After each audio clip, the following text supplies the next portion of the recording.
जय श्री कृष्ण।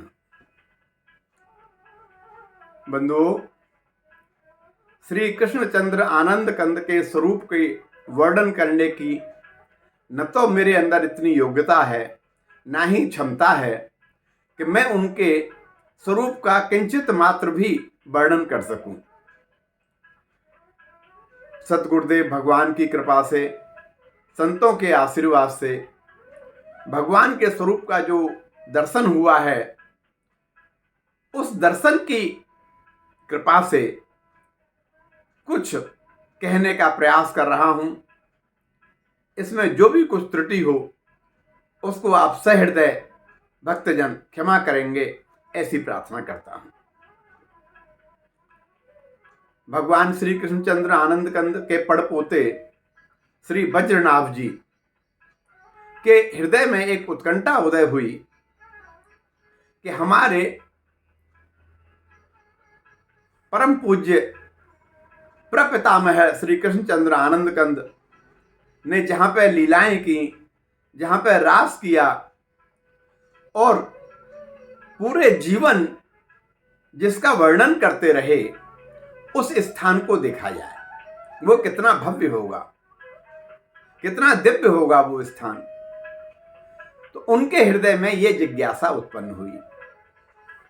अब श्री धाम वृंदावन की प्राप्ति, श्री धाम वृंदावन के दर्शन और श्री धाम वृंदावन के दर्शन करने की इच्छा का उदय होना श्री किशोरी जी की इच्छा के ऊपर ही निर्भर है।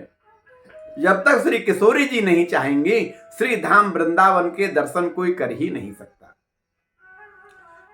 अब वज्रनाभ जी को तो किशोरी जी के दर्शन हुए नहीं, परंतु किशोरी जी की कृपा उनको अवश्य प्राप्त हुई।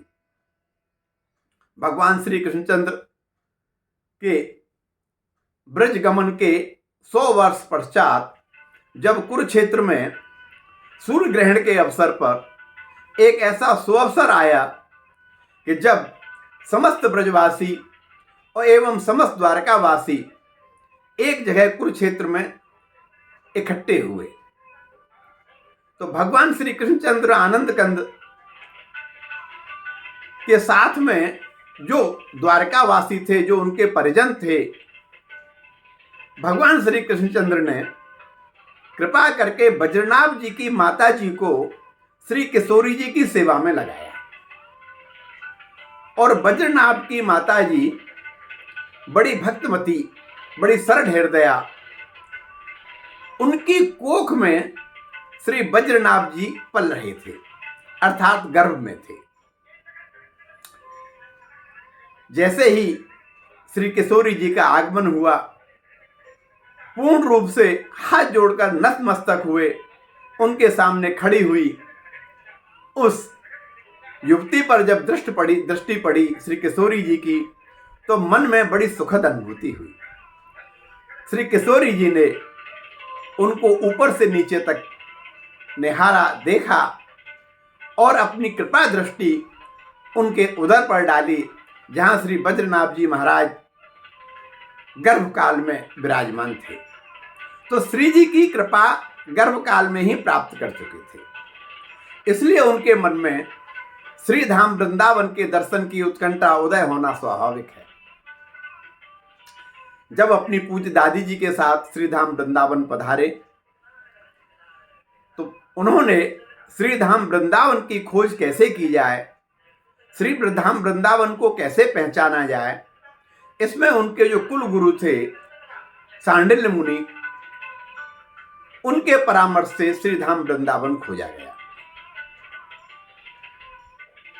श्री वज्रनाभ जी ने गिरिराज शिला से अपनी दादी जी के परामर्श के अनुसार कि भगवान श्री कृष्णचंद्र कैसे दिखते थे, तो जैसे उन्होंने स्वरूप का वर्णन किया, एक गिरिराज शिला से 3 श्री विग्रहों का निर्माण कराया।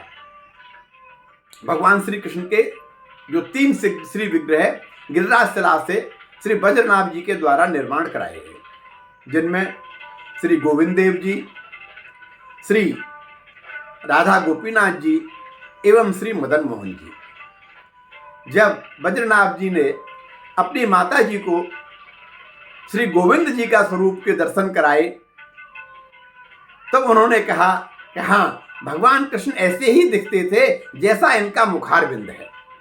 अर्थात श्री गोविंद देव जी का मुखारविंद भगवान श्री कृष्ण चंद्र से मिलता है। जब श्री राधा गोपीनाथ जी का दर्शन कराया तो उन्होंने कहा हाँ हाँ हाँ, इनका हृदय स्थल बिल्कुल श्री कृष्ण चंद्र आनंद कंद के जैसा ही है।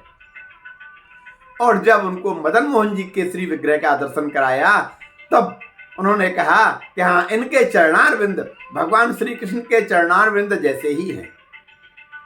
अर्थात तीनों श्री विग्रह में कुछ कुछ भगवान श्री कृष्ण चंद्र आनंद कंद के जैसा ही है। श्री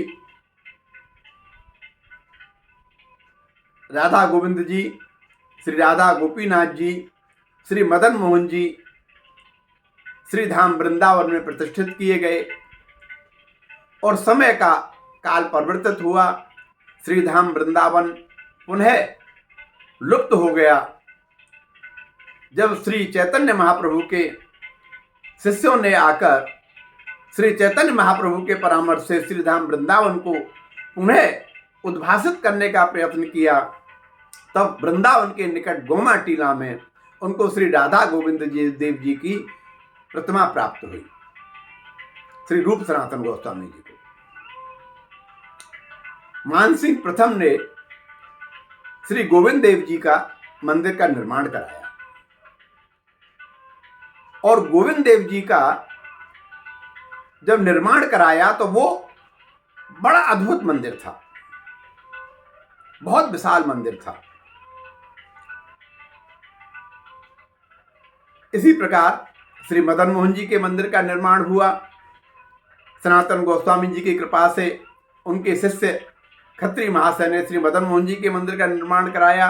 इसी प्रकार श्री राधा गोपीनाथ जी के मंदिर का भी निर्माण हुआ और श्री धाम वृंदावन अपने पुराने वैभव में लौटने लगा। जब कल काल में मलेच्छों का आक्रमण हुआ तो उनके जो सेवायत थे वो अपने श्री विग्रहों को लेकर हिंदू राजा, जहां मुगलों का आक्रमण नहीं हो पाया था, उनको लेकर वहां पर गए। श्री गोविंद देव जी महाराज को बैलगाड़ी में बिठाकर उनके शिष्य सांगानेर ले गए।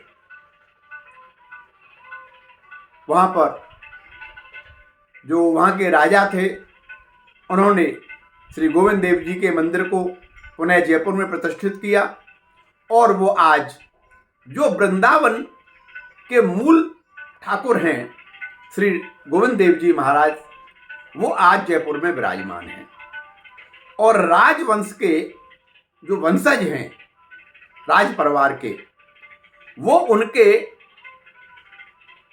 अधीन रहकर उनकी सेवा और पूजा की व्यवस्था करते हैं। अर्थात जयपुर के जो राजा हैं वो गोविंद देव जी को मानते हैं और स्वयं उनके अनुगत रहकर उनकी आज्ञा के पालन करते हैं। बंधुओं, श्री मदन मोहन जी की वर्णन हम पहले कर चुके हैं। श्री राधा गोपीनाथ जी का वर्णन अगली श्रृंखला में करेंगे, लेकिन ये तीनों ही दिव्य स्वरूप में हैं, चिन्मय स्वरूप है इनका। और मेरा आपसे निवेदन है कि आप जो वृंदावन के मूल ठाकुर हैं इनके दर्शन अवश्य करें।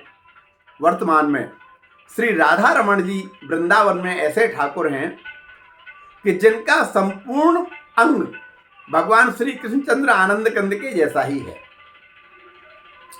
श्री गोपाल भट्ट जी के आराध्य राधा रमण लाल जी की बड़ी अद्भुत सेवा वृंदावन में होती है और वर्तमान में वृंदावन में श्री राधा वल्लभ जी, श्री राधा रमण जी, श्री बिहारी जी अपने मूल स्वरूप में स्थापित हैं।